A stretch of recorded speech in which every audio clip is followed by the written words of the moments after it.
Recently I've been thinking an awful lot about thin and thick concepts. And you might think, what on earth is a thin or a thick concept? So let's start with some examples. So imagine you and I have a mutual friend, Michael. You and I are chatting about Michael, what we think he's like and so on. And let's imagine, for argument's sake, that the discussion's talking about Michael's moral character. And I say, Michael, he's pretty good, isn't he? Now from that claim, or what I've just said, you'd probably get a sense that I'm approving of Michael, or that I think you should approve of him, or I think people should generally approve of him. So, but people can be good in many, many, many ways. So we haven't really narrowed what Michael's like at all. Still you're getting some sense, a very general sense of what he's like and some sort of approval from me. In contrast, imagine if I'd have said Michael is compassionate. There you're getting a more specific sense of what Michael's like. People can be compassionate in lots of ways, of course, but it seems more specific than when we call Michael good. You get more of a sense of what actions he might typically perform, what emotions he might feel. And certainly saying that Michael is compassionate is different from saying that Michael is brave or just, those things.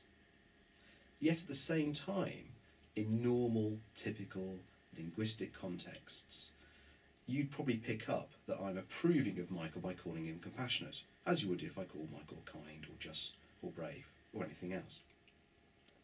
Now, compassion is a really good example of a thick concept. Thick concepts are supposed in some way to marry some evaluation, in this case approval, with some sort of description, some specific sense of what Michael's like. In contrast, a concept such as good is thought to be a thin concept. You get only a very general sense of what Michael's like, but you still get some sort of approval, some sort of evaluation going on there. Now we use thin and thick concepts all the time, every day. They're not just confined to ethics. So as well as compassion and kind, brave, just, we might have gullible, selfish, elegant, grotesque, dull-witted, and many, many, many, many, many, many more concepts and ideas. When it comes to thin concepts, the canonical examples are a lot fewer in number, but we can still talk about good and bad, right and wrong, perhaps duty and ought as well. So even though I've just run the example with Michael being good and compassionate, we could have run it with talking about Michael being bad and wicked. So what?